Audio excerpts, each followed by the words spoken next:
Bienvenidos y bienvenidas. Hoy abordaremos el tema la crisis de la República Romana.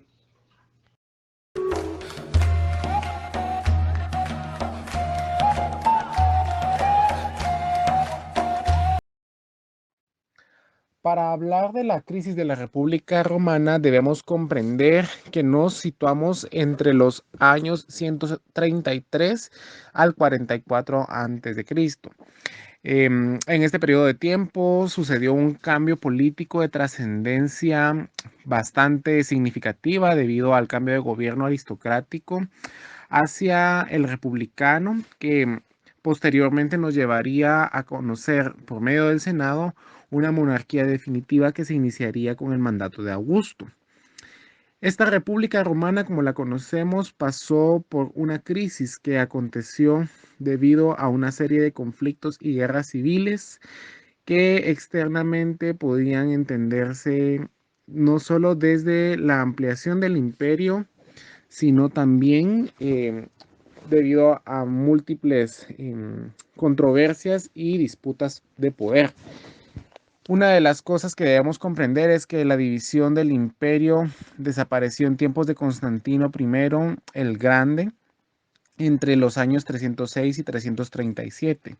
Este venció a Licinio, que reinaba en Oriente, y restableció una unidad imperial que debió también vincularse entre una fundación por una nueva capital en Constantinopla, a cargo de Bizancio.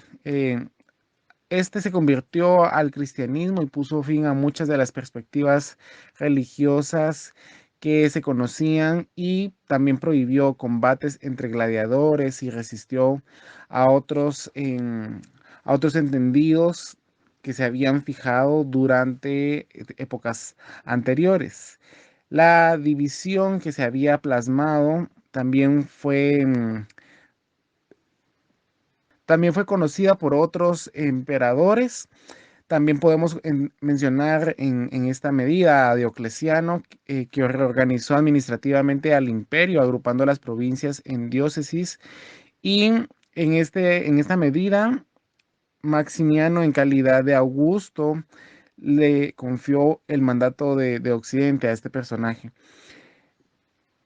A estos personajes también sucedieron otras circunstancias, como la fase de profunda crisis motivada por diversas causas, entre las que se debe destacar un declive o estancamiento también económico debido al descenso demográfico, la dispersión de la población, el abandono de grandes espacios urbanos y el restablecimiento de espacios rurales, haciéndose cada vez más autónomas las zonas que consiguieron deteriorar el poder estatal central, pero que fortalecieron sus espacios y luego recayeron en un tipo de anarquía hacia el Imperio Romano. Veremos más adelante también que de los numerosos emperadores que sucedieron durante este periodo, muchos fueron coronados y también fueron depuestos debido al capricho de muchos generales o soldados romanos que ya no eran precisamente leales a Roma. Podemos también entender que en este periodo de transformación del imperio pueden percibirse sucesos de cambio social y político debido a implicaciones que fueron tales entre el conocimiento de inadecuaciones de las estructuras políticas, sociales y económicas pensadas para las ciudades y no para los territorios tan extensos que se dieron debido a la expansión del imperio. Estas expansiones, como bien sabemos, fueron lideradas eh, por muchos personajes que buscaban grandeza y que también eran motivados por el poder o la fama popular.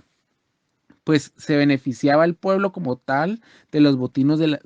de las nuevas conquistas.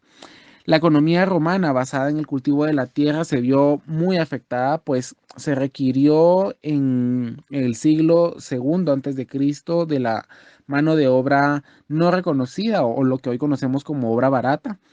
ya que se incrementó la esclavitud, y también las revueltas de las provincias afectaron principalmente que ya no se tuviera un orden en la tributación, en la forma de entender la política o la organización social, y empezaron a tenerse muchas formas de anarquía que afectaron el orden social y político. Em, También debemos de comprender que la élite romana se preocupó en este periodo de tiempo por gastar sus bienes en la expansión de tierra, afectando así el estilo de vida del pequeño propietario que podía tener y trabajar su propia tierra. Esto tuvo implicaciones para acelerar la proletarización de la República Romana, y esto se conoce, pues muchos ciudadanos quedaron sin tierras. Así, estos debieron colocarse en diferentes posiciones sociales que aumentaron el declive de la República, en el entendido de que muchos se dispersaron hacia el ejército para poder tener relaciones con generales que buscaran restablecer los derechos de la tierra. Y esto a su vez generó que estos generales y soldados ya no fueran fieles, como hemos mencionado anteriormente, al imperio romano como tal, sino a su provincia o a su general, y esto generaba una disputa de poder. Otros prefirieron dejar el espacio de la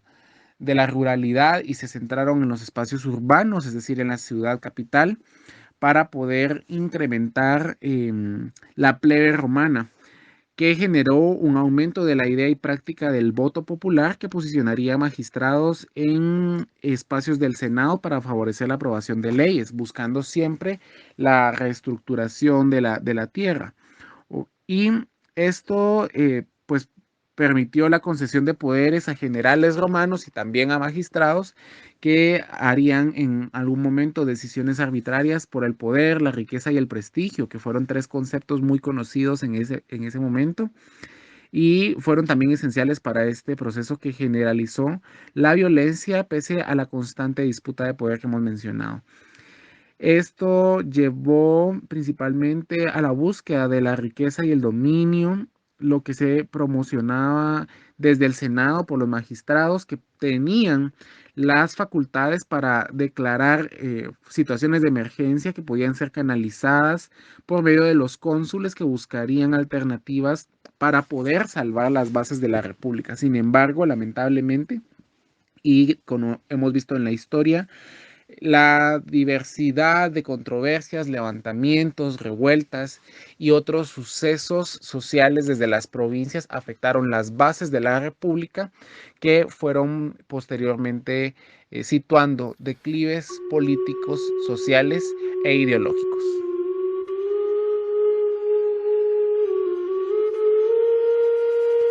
Este video fue una presentación para el curso de Historia Universal 2 con la participación de Denis Alvarizáez y Esteban González. Muchas gracias.